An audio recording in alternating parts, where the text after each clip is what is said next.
విదేశాలలో చదవాలనేది మీ కోరిక, కానీ చాలా సందేహాలు. వీటన్నిటికీ ఫుల్ స్టాప్ పెట్టి మీ డ్రీమ్స్ ఫుల్ఫిల్ చేసుకోండి. Contact Videsh consults. నమస్కారం గురువుగారు. శ్రీమాత్రి నమః. గురువుగారు, వసంత పంచమి ఏ రోజున జరుపుకోవాలి గురువుగారు? వసంత పంచమి మనకు ఫిబ్రవరి 14వ తారీఖు రోజున ప్రారంభమవుతుందమ్మా. వసంత పంచమి మాఘమాసంలో చాలా కీలకమైనటువంటి రోజుగా పరిగణలోకి తీసుకోవడం జరుగుతుంది. వసంత పంచమి సరస్వతీదేవికి సంబంధించినటువంటి రోజుగాను, సరస్వతీదేవి పుట్టినటువంటి రోజుగాను మన యొక్క సనాతన ధర్మంలో చెప్పినటువంటి గొప్పనైనటువంటి అంశము.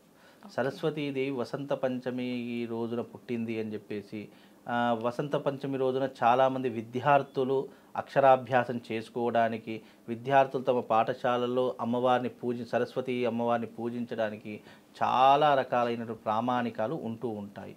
అంటే చాలామంది విశ్వసిస్తూ ఉంటారు వసంత పంచమి రోజున సరస్వతీదేవిని ఆరాధన చేయడం ద్వారా విద్యా అభ్యాసాలకు కానివ్వండి, విద్యకు కానివ్వండి ఎలాంటి ఇబ్బంది లేకుండా మనిషిలో ఉన్నటువంటి బద్ధకాన్ని తగ్గించేటటువంటి రోజుగా కూడా ఈ యొక్క వసంత పంచమి అనేటటువంటిది జరుపుకుంటూ ఉంటారు.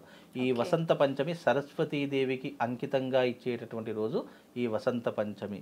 కనుక జ్ఞానానికి, అలాగే ఐశ్వర్యానికి, అలాగే విద్యకు అధినాయకురైనటువంటి ఆ తల్లిని పూజించడం ద్వారా మనకు విద్య, విజ్ఞానము, ఆరోగ్యము అన్నీ కూడా ఆ తల్లి ద్వారా మనకు కలిగేటటువంటి గొప్పనైనటువంటి రోజులు వసంత పంచమి.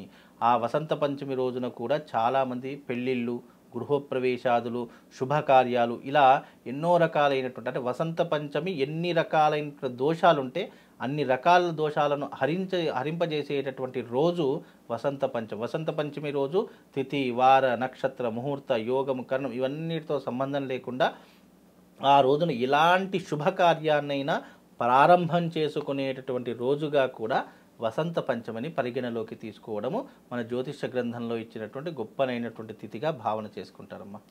అయితే ఇది ముఖ్యంగా విద్యార్థులకు ప్రత్యేకమైన రోజు అంతేగా గురువుగారు? విద్యార్థులకు అంటే చదువులకు తల్లి, చదువులకు అధినాయకురాలైనటువంటి సరస్వతీదేవి ఆ వసంత పంచమి రోజున పుట్టింది కాబట్టి ఆ వసంత పంచమి అనేటటువంటిది మాఘమాసంలో వచ్చే వసంత పంచమి ఏదైతే ఉంటుందో ఆ తల్లికి సంబంధించినటువంటి క్రతువులను ఆరాధించడం వల్ల, ఆ తల్లికి సంబంధించినటువంటి విధానాన్ని ఆరాధించడం వల్ల ఆ వ్యక్తికి విద్యకు కానివ్వండి, బుద్ధికి కానివ్వండి, జ్ఞానానికి కానివ్వండి ఏమీ లోటు లేకుండా చేస్తుంది. అందుకే సరస్వతీదేవిని ఏ రూపకంగా కొలుస్తాము?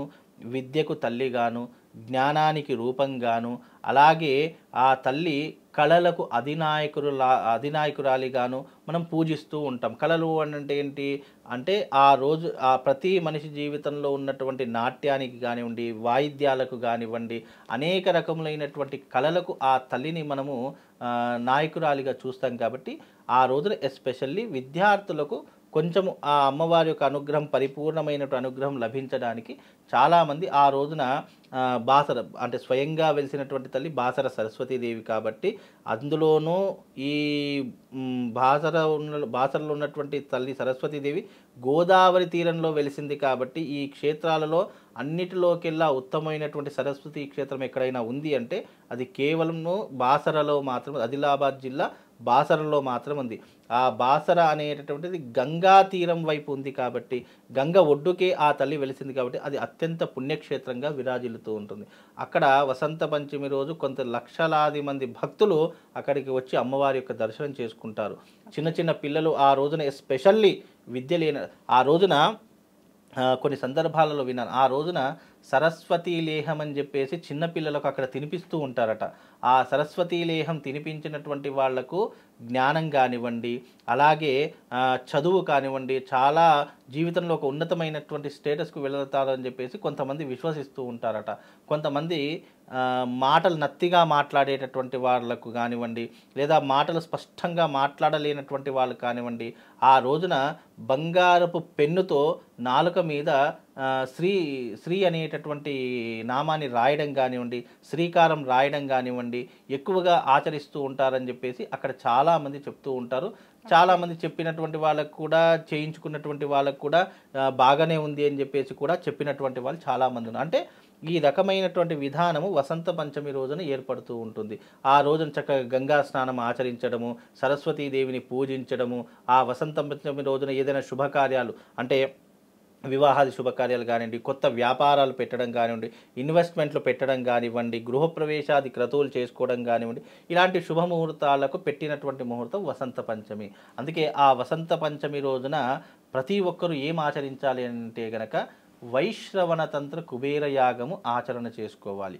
వైశ్రవణ తంత్ర కుబేర యాగం అనేటటువంటిది ఈ ఆర్థికపరమైనటువంటి ఇబ్బందులు, అప్పుల ఊబిలో కూడుకుపోయినటువంటి వాళ్ళు ఎవరైతే ఉన్నారో వసంత పంచమి రోజున వైశ్రవణ తంత్ర కుబేర యాగం చేస్తే గనక వాళ్ళ జీవితంలో డబ్బుకి లోటు ఉండదు.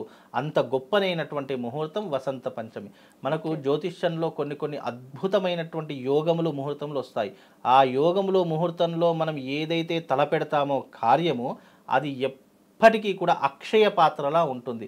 అక్షయ పాత్ర అంటే ఏంటి? దాంట్లో ఎంత తీసినా పుట్టుకొస్తూనే ఉంటాయి. అలా నీ జీవితంలో ఒక్కసారి వైశ్రవణ తంత్ర కుబేర యాగం వసంత పంచమి రోజున చేసుకుంటే గనక ధనానికి కానీ, ఆర్థికానికి కానీ, డబ్బుకి కానీ, వ్యాపారానికి కానీ ఎలాంటి లోటు ఉండదు. అందుకే వసంత పంచమి రోజున సామూహికంగా వైశ్రవణ తంత్ర కుబేర యాగం అనేటటువంటిది నిర్వహిస్తూ ఉంటారు. ఓకే. ఆ రోజున ఈ వైశ్రవణ తంత్ర కుబేరయ్య అలాగే ఈ సంవత్సరం కూడా ఈ 2024 సంవత్సరంలో కూడా ఈ వైశ్రవణ తంత్ర కుబేర యాగం అనేటటువంటిది తప్పకుండా ఆచరించవలసినటువంటి రాసుల వారు కొంతమంది ఉన్నారు. అందులో ప్రధానంగా కుంభరాశి వాళ్ళు, అలాగే మీనరాశి వాళ్ళు, అలాగే మకర రాశి వాళ్ళు, మేషరాశి వాళ్ళు, అలాగే కర్కాటక రాశి వాళ్ళు, ఈ 5గురు తప్పకుండా ఈ యొక్క వైశ్రవణ తంత్ర కుబేర యాగం అనేటటువంటిది ఆచరణ చేసుకోవాలి. ఎందుకంటే ఈ 5 రాశుల వారికి గురువు పొజిషన్ అంటే ఈ యొక్క ఫైనాన్షియల్కి సంబంధించిన ట్రాన్సాక్షన్స్ కానివ్వండి, డబ్బుకు సంబంధించిన ఇబ్బందులు కానీ ఎన్నో రకాలుగా సతమతం పెడుతూ ఉంటాయి, ఎన్నో రకాలుగా ఇబ్బందులు పెడుతూ ఉంటాయి. కాబట్టి ఈ 5 రాశుల వారు వసంత పంచమి రోజున సామూహికంగా జరిగే ఈ వైశ్రవణ తంత్ర కుబేర యాగంలో పాల్గొంటే గనక వాళ్ళకు ఆర్థికపరమైనటువంటి ఇబ్బంది నుంచి అధిగమించే శక్తి దీని ద్వారా కలుగుతుంది. కనుక ఆ రోజున ఈ రకమైనటువంటి పరిష్కారాన్ని చేసుకోండి. ఇక మీ జీవితంలో ఏమీ లోటు ఉండదమ్మా. అంత గొప్పనైనటువంటిది ఈ వసంత పంచమి ముహూర్తము. ఓకే. అయితే ఇవన్నీ ప్రత్యేకమైన పూజలు కదా గురువుగారు. ఇంట్లో ఉండి చేసుకోవాలంటే విద్యార్థులు సింపుల్గా ఏదైనా మంత్రం కానీ, పూజ కానీ, రెమెడీ కానీ ఉందా? ఇంట్లో విద్యార్థులు చేసుకోవడానికి అమ్మవారికి సంబంధించినటువంటి మూలమంత్రం శరభిందు సమాకారే పరబ్రహ్మ స్వరూపిణి వాసరాపీఠ నిలయే సరస్వతి నమోస్తుతే అనేటటువంటి విధానాన్ని చదువుకోవచ్చు. అది ఆ శ్లోకం సరిపోతుంది. ఎందుకంటే అమ్మవారికి సంబంధించి పెద్ద పెద్ద శ్లోకాలు మంత్రాలు ఏం అవసరం లేదు. అంటే విద్యార్థులు చేసుకోవడానికి విద్యార్థులకు అలవాటుగా ఉన్నటువంటి ఈ మంత్రాన్ని చదువుకుంటే సరిపోతుంది. ప్రత్యేకంగా అమ్మవారి యొక్క పూజలు క్రతువులు ఏదైనా చేసుకోవాలంటే ఆ రోజున సరస్వతి యాగం చేసుకోవచ్చు, సరస్వతి యజ్ఞం చేసుకోవచ్చు. లేదు అంటే ఆర్థిక సమస్యలతో బాధపడుతున్నటువంటి వారు వైశ్రవణ తంత్ర కుబేర యాగం సామూహికంగా ఎందుకంటే ఇది మళ్ళీ రాదు రోజు. ఇది ఇండివిజువల్గా చేసుకోవాలంటే లక్షలలో ఖర్చు అవుతుంది. మీరు ఇలా సామూహికంగా చేసుకుంటే గనక మీకు అన్ని రకాలుగా కలిసి వస్తుంది. అందరూ చేసుకోవడం అంటే ఉన్నవాడు లేనివాడని లేకుండా అందరికీ అందుబాటులో ఉన్నటువంటి విధంగా ఒక 100 మందికో 200 మందికో సామూహికంగా చేస్తారు. కాబట్టి మీరు కూడా చేసుకున్నట్టు ఆ రోజున ఎస్పెషల్లీ చేసుకుంటారు. కాబట్టి చాలా అద్భుతమైనటువంటి రోజుగా ఉంటుంది. కాబట్టి ఆ రోజున వసంత పంచమి రోజున ఈ వైశ్రవణ తంత్ర కుబేర యాగం చేసుకోండి. మీకు జీవితంలో అదృష్టం అనేటటువంటిది మీకు తప్పకుండా తలుపు తడుతుంది. అంత విశేషమైనటువంటిది ఈ యాగం. ఆ రోజున ఇది చేసుకోండి. ఇది ఒకటి చేసుకుంటే చాలు, అన్ని వాటంతటా అవే వస్తాయి. ఎందుకంటే ధనమూలం ఇదం జగత్. డబ్బు ఉంటే ఏదైనా మన దగ్గరికే వస్తుంది. కనుక ఈ రకమైనటువంటి విధానాన్ని అలవాటు చేసుకోండి. తప్పకుండా జీవితంలో ఉన్నతమైనటువంటి స్థితికి వెళ్ళేటటువంటి అవకాశం కలుగుతుందమ్మా. Thank you Guruji. శ్రీమాత్రే.